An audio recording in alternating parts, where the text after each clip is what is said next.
prudence. Enfant, ne jouez pas si près de la rivière. Pour vous mirer dans l'eau, n'inclinez pas vos fronts. Votre pied imprudent peut glisser sur la pierre. Vous êtes tout petit, les flots sont profonds. Mais vous n'écoutez pas ma voix qui vous appelle. Aux poissons effrayés, vous lancez des cailloux. Vous allez du pêcheur démarrer la nacelle et, penché sur les bords, vous la tirez vers vous. Et, livrant au courant un rameau qui l'entraîne, pour le revoir encore, vous accourez plus bas. Quand la main d'un géant pourrait l'atteindre à peine, vous voulez le saisir avec vos petits bras. Venez vers moi. Venez, avant que je vous gronde. Enfant, ces plaisirs, je vous prive à regret. Mais on ne revient pas au-dessus de cette onde. Et si vous y tombiez, votre mère en mourrait. Un message de vie, vous ne voulez pas croire. Venez, je vais vous dire une tragique histoire. C'était dans le printemps, quand la terre verdit, alors qu'abandonnant le foyer de famille, vous allez à l'abri de la verte charmille, recommencer les jeux que l'hiver suspendit. Alors que le soleil apparaît sans nuage, la neige de fleurs couvre les églantiers, que chaque arbre vous offre un nid à mettre en cage, que des fruits vermeils brillent aux cerisiers. Un matin, parcourant la campagne nouvelle, une mère joue avec ses deux enfants. Mère comme la vôtre, aussi bonne, aussi belle. Le bonheur se peignait dans ses yeux triomphants. « Venez, mes chers petits, courons dans la prairie, » disait-elle en fuyant. Et, redoublant leurs pas, derrière elle couraient Léopold et Marie. Et leur mère riait en leur tendant les bras. Et tous deux s'y jetaient. Puis, s'élançant plus vite, ils voulaient à leur tour parvenir jusqu'au but. Le premier qui du champ atteignait la limite, d'un baiser maternel recevait le tribut. Jeu d'amour qu'avec vous faites encore votre mère. Doux et bas, ce jour-là, souvent recommencé. Le soleil mesura 2 heures sur la terre, avant que les enfants eussent dit « C'est assez ». Puis, le cœur haletant, sur la mousse ils s'assirent. Ils cueillirent des fleurs sur les bords du chemin. Et, formant des bouquets qu'à leur mère ils offrirent, joyeux, ils s'écriaient « Nous reviendrons demain ». Ouais, demain, mes amis, si vous êtes bien sages, sur le gazon fleuri, vous reviendrez sauter. Maintenant, la chaleur a mouillé vos visages. Reposez-vous encore. C'est l'heure du goûter. Alors vous eussiez vu cette mère attentive donner à ses enfants des fruits et des gâteaux.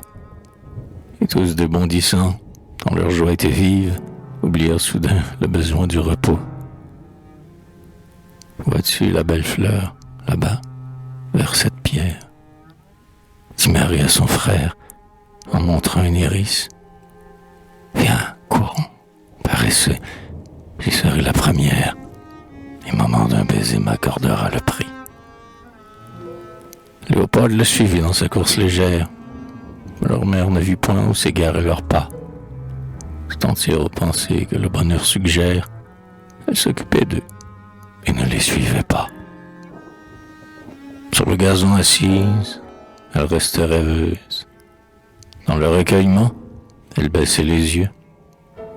Bientôt son jeune époux, oh, qu'elle était heureuse. De ses enfants aussi partageraient les jeux. Il allait revenir après un long voyage. Il allait ressentir tout ce qu'elle éprouvait. Déjà de ses transports, elle se peint l'image. Et ses enfants fuyaient tandis qu'elle rêvait. « J'ai la fleur !» dit Marie, et sa main triomphante agita dans les airs un iris arraché. « Vois-tu comme il est beau? Maman sera contente, n'est-ce pas? Viens le voir. Mais tu parais fâché. vent du midi l'a couvert de poussière. La chaleur a plié ses beaux panaches bleus. Viens, allons le baigner aux eaux de la rivière. Viens, ne sois plus jaloux. Il sera pour nous deux. J'ai bien soif. Dans nos mains, nous boirons l'eau limpide. Il n'est point de danger. Ne sois pas si timide. Écoute, Léopold. Oh, non, répond l'enfant. N'approche pas, ma sœur. Maman nous le défend. Ne crains rien, dit Marie en détournant la tête. Maman ne nous voit pas.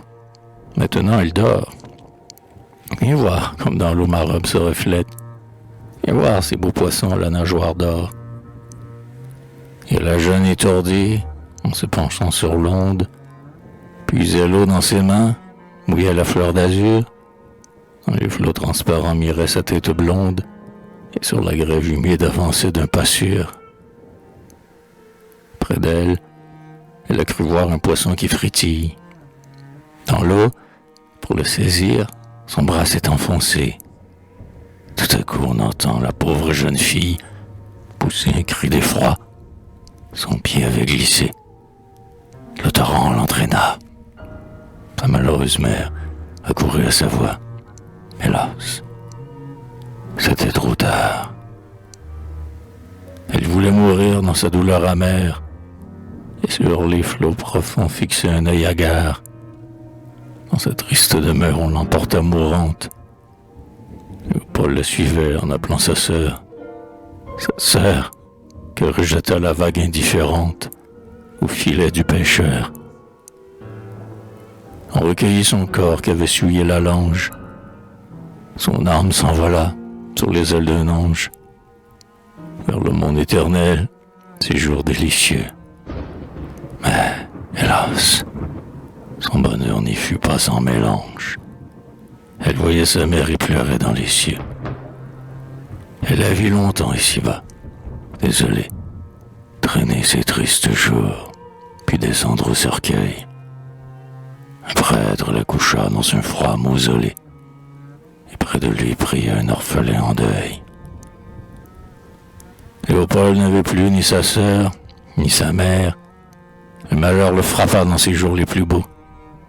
Et lorsque son foyer revint son pauvre père, il le retrouva seul, entre deux tombeaux. Voyez que de douleur attire l'imprudence. Elle change en chagrin les plaisirs les plus doux. Enfin, obéissez, pour que la Providence veille toujours sur vous. Maintenant, allez sauter sur la pelouse. Évitez les dangers qui mènent au malheur. De vos charmes, enfants, la mort semble jalouse, comme l'aquilon lait des fleurs.